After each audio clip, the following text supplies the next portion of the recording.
as Rory, our favorite companion to the companion, and now gallivanting across time and space as Rip Hunter, please welcome Arthur Darvill!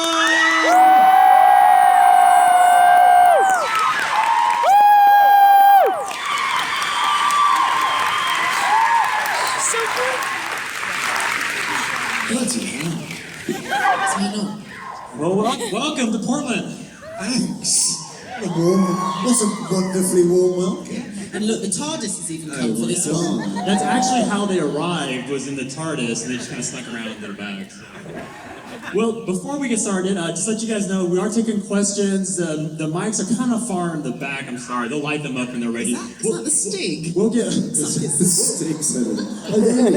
we'll get to questions in a minute. Random. Well, before we jump into all the craziness of life, the first question I want to ask you guys is, how did you get into acting, and what were some of the big moments that led you to this crazy life? How do we get into acting?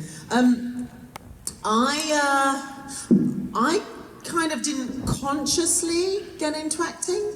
I just sort of was a child playing with my dolls and playing and thinking that I wanted to be a flight attendant. Which you sort of became one. And then I thought I wanted to be a barrister. And then I realised that it was actually just about the costumes. And then I just carried on playing, really, and auditioned for drama school and got in. So it's just sort of, I mean, actors in the sense, we're all just kids. And we've never really sort of developed. Which has its problems at times. Yes, it does. Yeah. I kind of came from a hippie creative family. So my mum's a puppeteer, and my dad's a musician. So it was I'd never really considered anything else. Really, it was just kind of lucky it worked out. Because for a while I thought I wanted to be a barrister as well. It's the wig. It's that damn wig. For a while I was going to go into the army. I thought about giving everything up and then I realised that I'd just fall over. Well, my dad's a butcher, so I couldn't have gone into that business. No, I know how to truss a chicken, though. Do you? Yeah, I do. That's a good skill. Yeah, very good at that. How about how did you stumble into the role, into respective roles in Doctor Who? I was just asked. I know. I didn't even have to audition, darling. No, I was asked initially if I wanted to play in an earlier. It was an earlier storyline with David Tennant's Doctor, and it was the episode with the adipose, and it was the sort of I know that. Yeah, no, I wasn't asked to be a blob of fat. I was asked to be the sort of the headmistress, kind of the woman the nanny, exactly. Yeah. I couldn't because I was working on a job and the dates didn't work out. Thank God that. Hello, thank God. Yeah, and so I said no, but then they came back with the character of River. And, deserves a big win. Do you know if they... Sorry, I'm taking over. Do you know if they had the plan of what would happen to River, or did they just think, oh, she's really good, and then carry it? No, apparently Stephen always knew. He says this all the time, I don't believe it. Do you not believe it? I think he says it to sound cleverer than he is. He's really clever.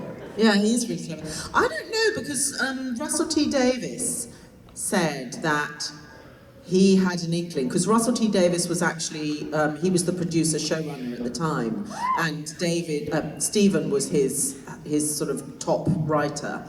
And Russell says he knew that there was more to the character of River than just that 2-episode story arc, because there were too many threads kind of just left dangling, and he knew Stephen well enough to know that he's not that sort of a writer. So, I don't know. I So mean, did maybe he was leaving the options open just in case I was a shit actress. So then I really would have just died. We really enjoyed you in the Christmas episode, and as you did that, could you even possibly imagine the arc of the past few years of everything she's been through, that character? No, I mean, it's been great. It's been a great journey. May not be over yet. One night is 24 years, after all. But it has been fabulous, yeah. Arthur, how about you? How did you step into the role? I just auditioned for it. Good old-fashioned way. Yeah, I'd kind of taken a break from acting for a bit and was doing some music, and was up in Edinburgh with my dad doing the music for a play with my dad, which was great. And they were auditioning up in Edinburgh because they were auditioning for the young Amelia Pond as well. So they were all up there, and because I'd done a play with Matt before, and we'd always said that we wanted to work together again. Although it was an interesting experience on that play, I think we just wanted to kind of get that out of our system.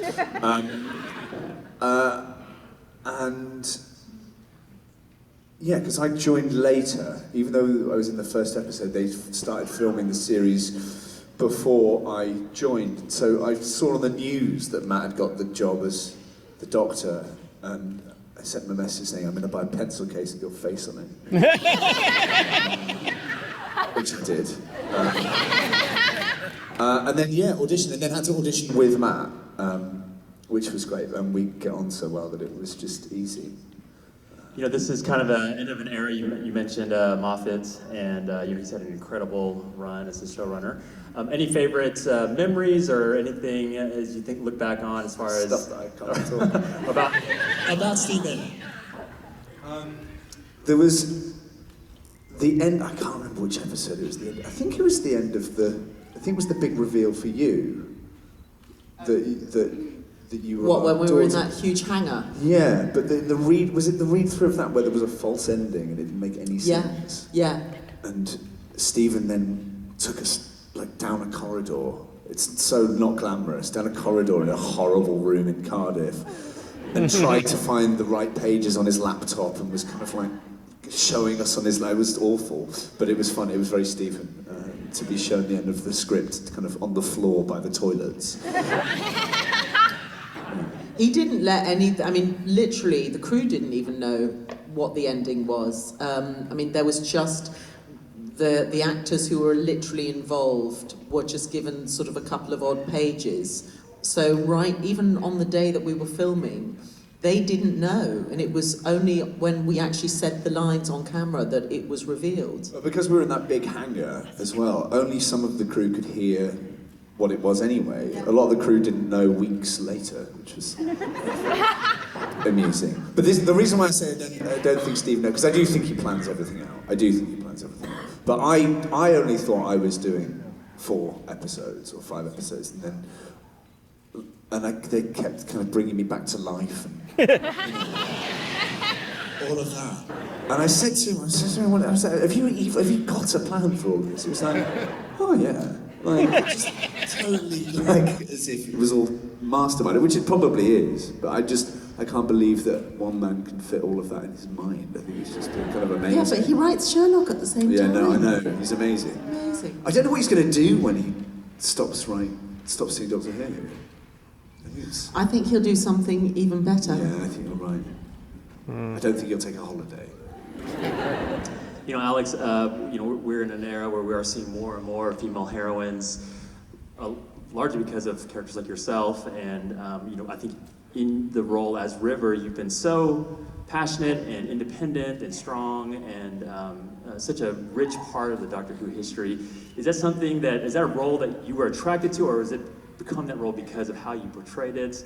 What's your thought process, besides just not even being a doctor on ER, but then also, in this role as well? What are sort of your thought process behind how to portray a heroine? Oh, God.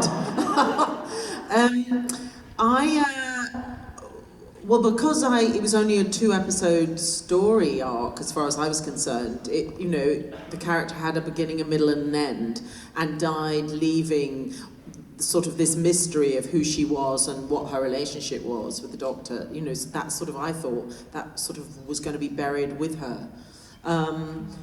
So I just sort of, I guess, just instinctively reacted to the lines that Stephen had put on the page and did them in the way that I felt that was right for me. I don't know, I mean, I think,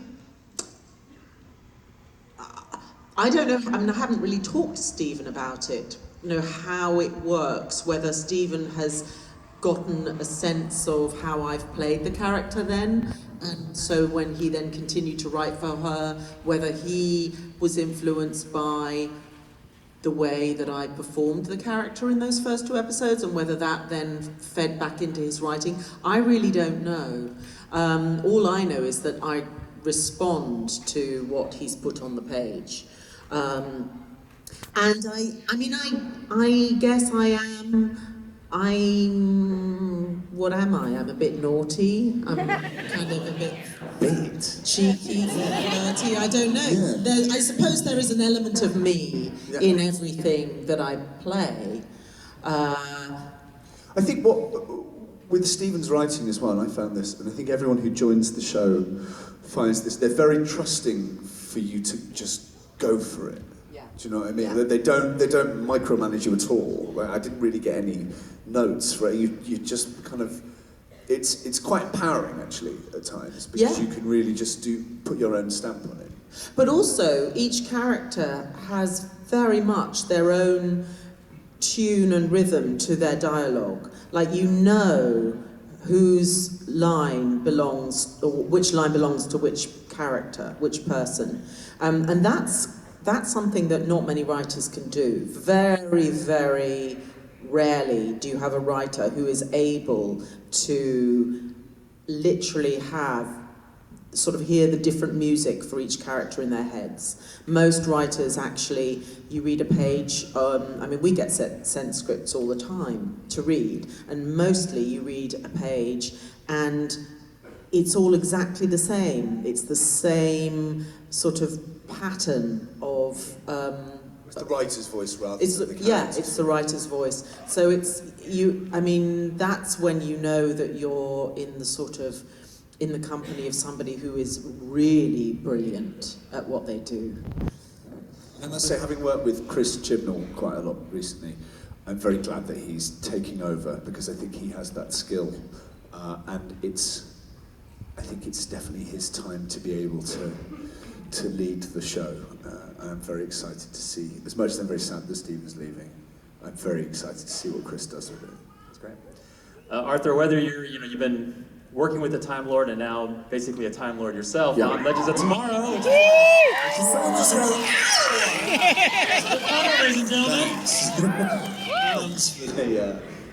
There's some obvious parallels, and so what is in your past experience has helped inform and shape your I don't know, it's really like when obviously the character, for me the jobs are totally different because the characters are totally different, and I think it reflects different times in my life, because when I started Doctor Who I was quite a nervous person. I think that came through slightly in my portrayal of Rory. And now I've definitely learned a lot and gained in confidence, and I think I wouldn't be able to do this part 5 years ago. So I don't know. I've been really lucky with getting it. But for me, it's a totally different experience. It's active rather than reactive. I'm having a real ball, kind of working out who he is. How would you describe the culture or the environment in comparison to a BBC culture environment? I don't know. It's Craft service. Yeah, craft service. Right, you get fat. It's so hard. It's just really hard not to get fat. Because as soon as you're like, oh, all right, okay, I'm going to go on a diet now. Like yesterday, they brought out these like pastries with with cream frosting on top. Like it was like everything had cream frosting, like croissants with cream frosting. Everything was just. I was like, are you kidding me? Well, us Americans, we know how to get fat. Yeah, you really do. Well, I'm filming in Vancouver, and like I suppose because it's cold up there, maybe you need to. But yeah, no, it's great. It's longer hours, and it's I'm away from home, so it's tricky. But I'm having a really good time. And before I go to audience questions, you guys have intersected not too long ago as Alex as Sarah Lance's mother, the White Canary, and so there's a thread there, right? And so I don't know, The same two universes. and yeah, any way we're going to see anything happen, intersection possibly occur with Legends and. I don't know. I don't know. I mean, I'm actually going back at the end of next week to film some Arrow. Yeah. But I never know. I never know what's been going on, and then I arrive and I still don't know what's going on. I just say my lines. All I know is I'm a very absent mother in these girls' lives. I find a little disturbing, to be honest, but then again, my character was the original Canary. Okay, there are mics out there. I have no idea where they're at because they're